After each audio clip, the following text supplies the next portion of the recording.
Interview with Thomas Ligotti. The version of the conspiracy against the human race that was published at Thomas Ligotti Online in 2006 is going to be published in 2010 in a greatly expanded version. What prompted this expansion and revision of the original text? The more I contemplated the conspiracy against the human race, the more potential it seemed to have beyond what began as more or less a series of disconnected meditations. Now it's an integrated work that requires the reader to read from beginning to end in order to get the overarching point of the book as a vehicle for both discussing horror in life and literature and to a degree instilling a sense of horror.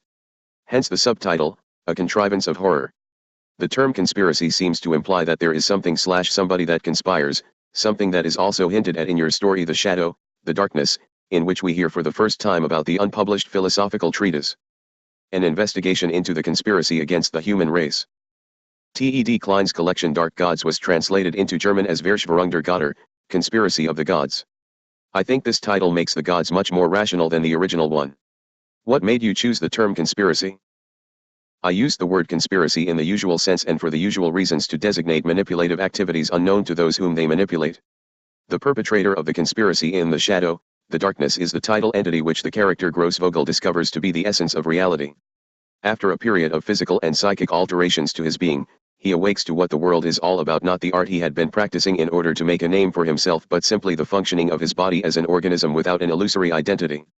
This is a common account among mystics who have realized that they and the rest of the world are unreal, the only reality being a physical force that drives human beings to continue to exist. Anything beyond pure existence is a sham, a deception to satisfy our sense for a greater meaning to our lives than they actually have. This is also the general basis of conspiracy against the human race, although it's taken much farther and explicated in more detail as to its workings, purpose, and effects. In 1983 the German scholar Ulrich Horstmann published the philosophical text Das Ungeheuer, meaning beast, but also non-animal and referring to mankind. In that work he postulated that because of the accumulation of nuclear weapons it had finally become possible to get rid of the Ungeheuer and that ruins without people would be the real Garden of Eden. I'm not quite sure if there's an English translation. It caused quite some controversy when it came out. Are you familiar with this work and do you think the conspiracy against the human race will also be met by hostile reactions? No, I'm not familiar with Ulrich Horstmann or Das Ungeheuer. But his idea that the planet Earth would be a better place for itself is familiar nowadays. I cite the obscure group the Voluntary Human Extinction Movement, which advocates the demise of our species by conscious attrition for the purpose of keeping this planet in operation as an organic hothouse. I have no interest in the motives of this movement, although any group that advocates that human beings cease reproducing has my moral support. My interest in the discontinuance of our race's extinction for humanity's sake, a putting an end to human suffering as soon as possible. This can be accomplished only by putting an end to our species as soon as possible. Note, since completing this interview sometime last month, I came to find that Ulrich Horstmann edited and introduced a selection of works by Philipp Mainlander, a philosopher I discuss in Conspiracy. I have a copy of the book, but since it's written in German I barely read the introduction and cannot deal at all with Mainlander's 19th century poetry philosophy. Fortunately, there is enough secondary literature on Mainlander, which I cite in Conspiracy, to enable a useful telling of his ideas for my purposes. The only thing I've been able to find by Horstmann in English is an essay on aphorisms published in a collection of literary criticism. I don't know if you've read the poet Robinson Jeffers. I thought his idea of inhumanism, i.e., removing humanity from the center of creation, might appeal to you a bit, whereas I'm not quite sure that the pantheistic elements in his poetry, the transhuman magnificence of mountains, etc., is of any interest for you. Are you familiar with him? Yes, I'm familiar with Jeffers. Like the members of VHEM, he has a sentimental, romanticized feeling for this planet and its life forms. People like Jeffers believe that there is something innately wonderful about the Earth. There isn't. There's only the belief in some or most people's minds and the feeling in some or most people's bodies that there is something innately wonderful about the Earth. Plenty of people for various reasons do not share this belief and this feeling. Depressives, for instance. In his Dejection, an ode, Samuel Taylor Coleridge writes about some flowers or something, I see, not feel, how beautiful they are. By this symptom alone, Coleridge could be declared as clinically depressed, and perhaps anhedonic, even if by the end of Dejection he starts feeling how beautiful things are. How else could he have written the poem in the first place if he hadn't already recovered from the effects that inspired it? The beauty he saw before was all in his head. It's not in the interest of people in general to relegate the beauty that they see in the world, or the ugliness for that matter, to something outside themselves. This would signify that we're all trapped in a world of our own psychophysical making. Next we would begin wondering if we're the way we think we are or if what we think we are is all in our imagination. That would demoralize or terrify most people.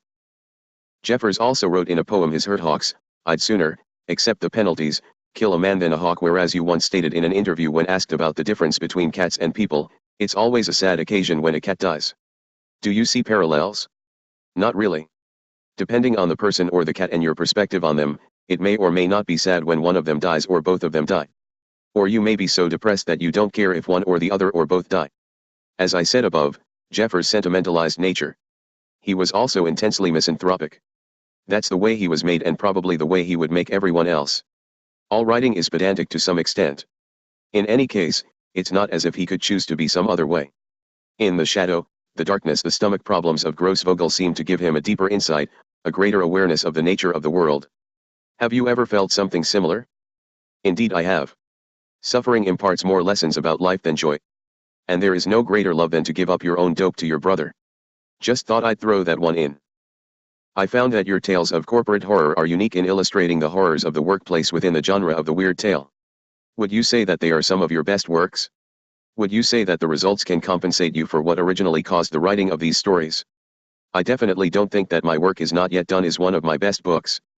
In an interview in Publishers Weekly I said that I wish I hadn't been moved to write it, or something to that effect.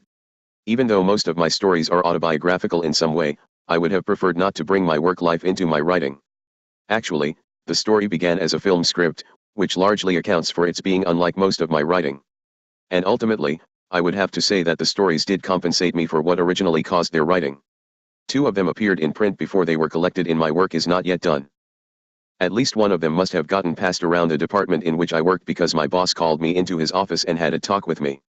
Apparently, some of my coworkers had worries about my potential for violence. And I didn't mind having these particular coworkers filled with such worries. Maybe one of my favorite of your stories is Gas Station Carnivals.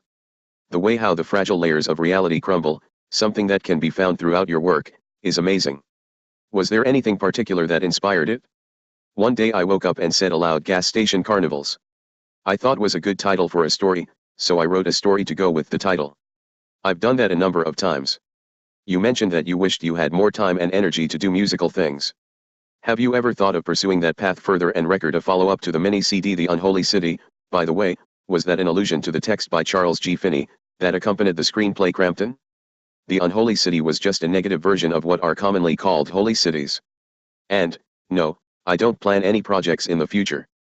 Your attitude towards the belief in God, is rather clear. Do you have any sympathy for campaigns by atheists? There were a lot of discussions in England and Germany about rather harmless statements on buses, or do you feel they are rather preaching to the converted? All 4 of the big names Harris, Dawkins, Hitchens, and Dennett were absolutely preaching to the converted. No atheist can do anything else. I found that Hitchens and Harris's debates with the opposition more entertaining than those of Dawkins and Dennett because the latter 2 tried to provide scientific reason for theist belief, which was boring, and the former were ferociously political. I don't have the least sympathy for atheists who write books that sell incredibly well, but I do sympathize with their cause, futile as it is. In all, they probably made more converts to theism and atheism. During the last couple of years some of your work has been reprinted by bigger publishing houses again. In an earlier interview you stated that you felt that you had greater control over your work with small presses.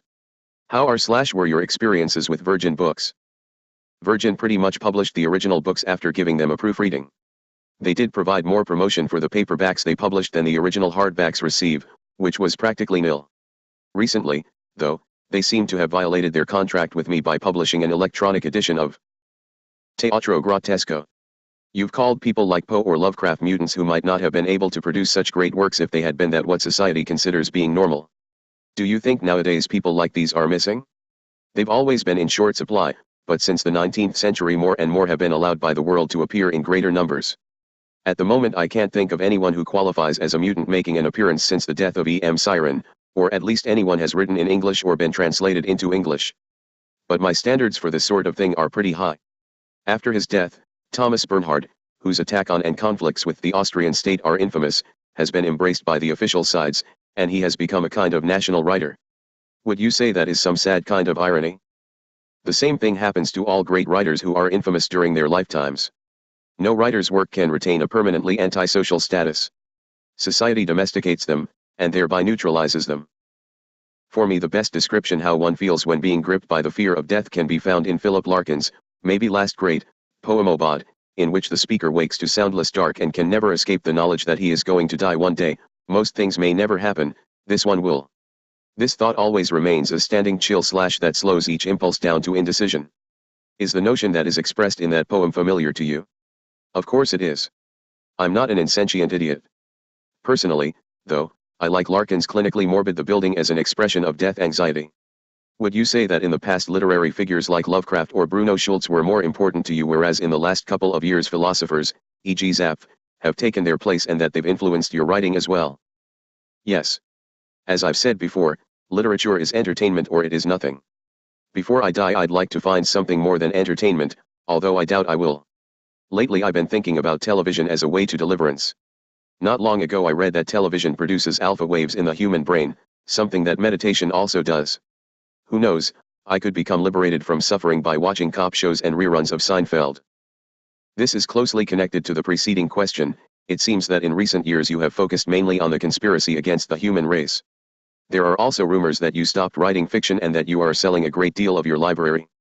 At the end of Sideshow, and Other Stories, the narrator writes that he had triumphed over his literary crisis and wanted nothing more than to get back to his desk, his brain practically vibrating with an unwanted energy. Do you think this will ever happen to you again?